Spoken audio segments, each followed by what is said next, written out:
Okay, 5, 6, 7, go. Hello mga kasesa! Anyong, hindi hello. Masala binibriefing nyo kami.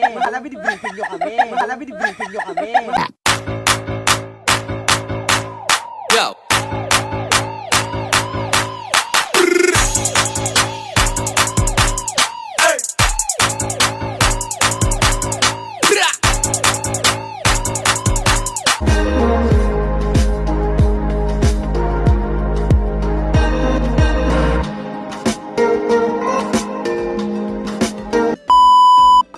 Anyong mga kasesa!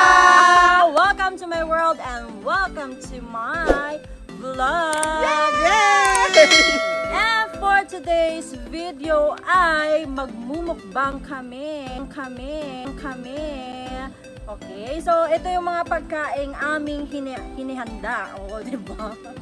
So, 2,000 years later.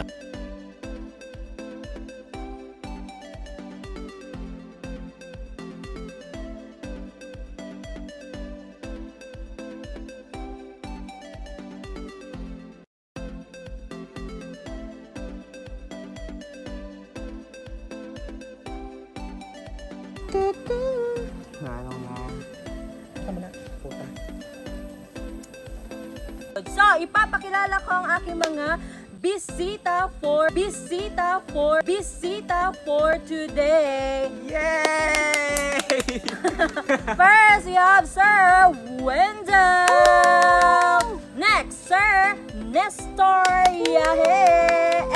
Ay, wait, pakiplug ng aking vlog. And syempre, mag-subscribe na rin kayo sa kanyang channel, Nestor Yahe.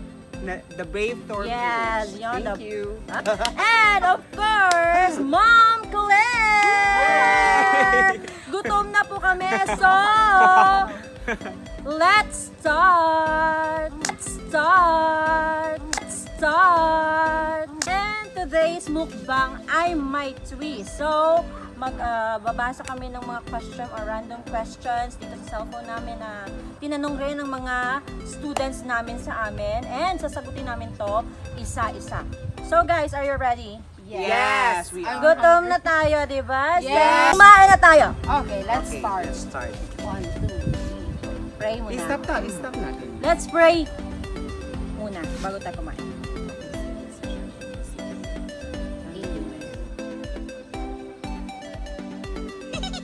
Okay! So, ano bang foods natin? Tayong shrimp.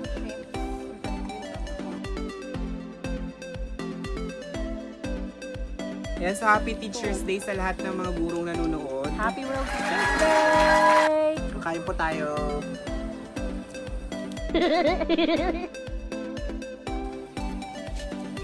Meron kami dito maalat na may dilis pa. Meron kami sitaw, okra, talong, sarap. Meron kaming pork barbecue, meron kaming isaw. What? Or gutom lang. Ito lang yung available dito sa aming lugar.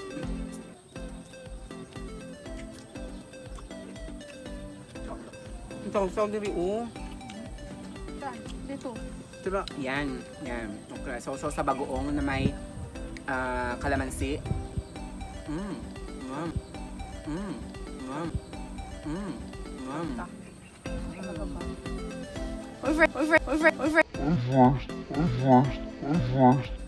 unang tanong, galing sa ating student kasi sabi na naman. Hindi. So, ano lang, random lang. Okay. Anonymous. First question, struggles of a teacher when it comes to teaching many students in one classroom. Ano daw yung mga struggles natin? Sino ba muna? Ako na lang. So, minsan yung struggle natin when teaching students or yung nagtuturo ng isang klaseng napakarami ang estudyante, one of the struggles is minsan masyadong magulo. Na hindi natin may iwasan na yung mga batang mga ganitong edad, high school, makulit. Yes, so hyper, yun din yung isang challenge natin. And isa pa, kung hindi well ventilated yung room na kung saan doon nag-aaral ang mga bata. Mainit at saka walang masyadong hangin na pumapasok kaya hindi siya well ventilated. Yun siguro isa sa mga struggles natin o na nararanasan ko. Pero so far, yung pinakamaraming bilang ng estudyante so far na na-handle ko hanggang 42. So okay lang naman yung dami at depende rin siguro sa mga estudyante. Ikaw, Ma'am Claire? Sa akin siguro yung aside from yung mainit yung classroom, lalo na pag 1 o'clock, and nasa 3rd floor pa yung classroom mo. Aside na maingay, gano'n. Isa sa mga struggles ko siguro pag yung may mga batang humihinto sa pag-aaral, tapos you need to follow up. Kasi maawa ka, kasi hindi na sila makapag-aaral, maraming reasons bakit hindi sila makapag-aaral. So, minsan, kailangan puntahan mo, i-encourage mo. So, okay lang yun kasi yung part yun ng pagiging teacher, pero minsan, hindi mo maiwasan na maawa ka. And kung ang handle ko, pinakamarami kong handle is 45 sa batch nila Jessa. Siguro when it comes sa struggle naman, pag maraming estudyante, is yung learning style talaga ng mga bata. Kasi pag maraming estudyante sa classroom, syempre halo-halo yan, sabihin lang natin, merong matatalino, tapos yung iba naman yung katamtaman lang, normal lang, average lang. And then, yung isa sa mga factor talaga ngayon na generation is marami tayong mga non-readers or mga slow learners. So yun yung isa sa mga nakikita kong challenge sa teacher, kung paano siya maging flexible, na turuan yung mga estudyante niya doon sa different learning styles na yun, different multiple intelligences na yun. Kasi yung iba, may mga multiple intelligences talaga. Yes. So, ikaw na teacher ka, dapat alam mo, flexible ka kung paano mo sila turuan na in equal way na walang maiiwang bata. So, yun yung siguro yung isa sa mga struggle. Aside sa doon sa sinabi nila, lahat naman siguro ng teachers nararanasan yun. And then, isa sa itong mga sinasabi ko, siguro marami naman siguro nakaka-relate dito. So, I think yun yung isa sa mga challenges talaga pag maraming mga bata. There is just us kasi yung iba naman, ibang teacher, iba rin naman yung mga struggles nila. Yung sa amin is our own opinion. It's our own opinion. So, disclaimer. Kasi bata, Disclaimer. ilang years ka na nagtuturo do? Kasali ang private is pang 5 years ko na. Ikaw, Ses? 5 din. Ako, 2 years. Ako Ka-third year ko. Siguro ako 6 years. Kasi sa private, 4 na taon ata ako doon. Then ngayon, 2 Maalat, taon. maalat, maalat.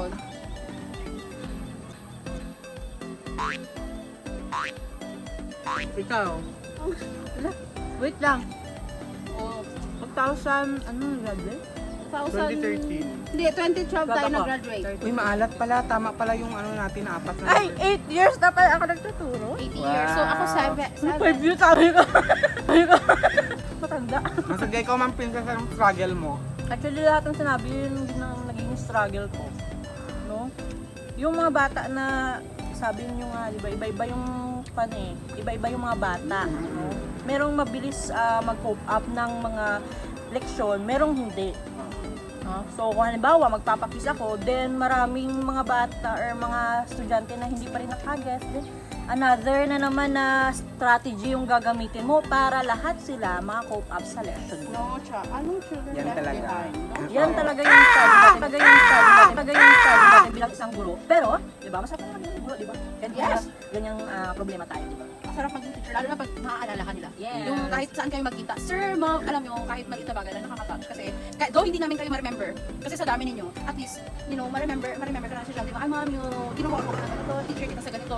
Sa yun sa mga nakaka-heartwarming na, lalo na pag, na sila, successful na sila, successful man, or iba-ibang field na pinuntahan. As long as naaalala ka, you will be touched. Yung tinanong kanina, ano nga yung tinanong kanina? Wait lang. Galing ito kay Anonymous. Anonymous. May question dito. Bilang isang guro, sorry. Busog agad. So, bilang isang guro, ma'am, ano ang pinaka hindi malilimutang bagay na nagawa ng isang mag-aaral para sa iyo o sa iyong klase? So, unahin muna natin si Wendell or sino ba? Okay. Yung hindi ko makakalimutan na ginawa ng students sa akin is, actually meron akong mga bad experience when I was in my first or second year in teaching. Pero, Saan? sa private school. private school. Pero i-keep ko na lang yun. Oo. Oo. So yun sa mga challenge, sa mga hindi ko talaga makalimutan. Pero I just, para na lang hindi na ma-involve yung tao na na baka manonood ng vlog na to. Yun na lang. Pero, Sa negatively yon. Positively, ang dami-dami ng ang dami ng experiences, ang dami ng moments na nangyari in my 5 years in teaching. Siguro yung pinaka the best is pag nakikita mo yung mga bata na nag-i-evolve sila, nade-develop nila kahit paunti-unti yung sarili nila doon sa mga lessons na tinuro mo, na dadagdagan yung knowledge nila. So, yun na siguro yung pinaka hindi mo makakalimutan. And then, eventually, makita mo talaga yung development ng bata. So, yun sa akin. Ikaw naman. Sa princess. Siguro every time na iso-surprise nila ako. Yes. Diba? Iso-surprise nila ako. Wait, sana all. Kasi diba doon mo mararamdaman na, kanin, wait lang. Wait lang. Kanin break. Kaya, doon mo mararamdaman, hindi Tama naman lang. sa materialistic akong tao, no, guys. Pero doon mo mararamdaman na, ay, love pala nila ako. Kasi nag-effort talaga sila i-surprise ako. Birthday, Teacher's Day, Christmas party, ganun.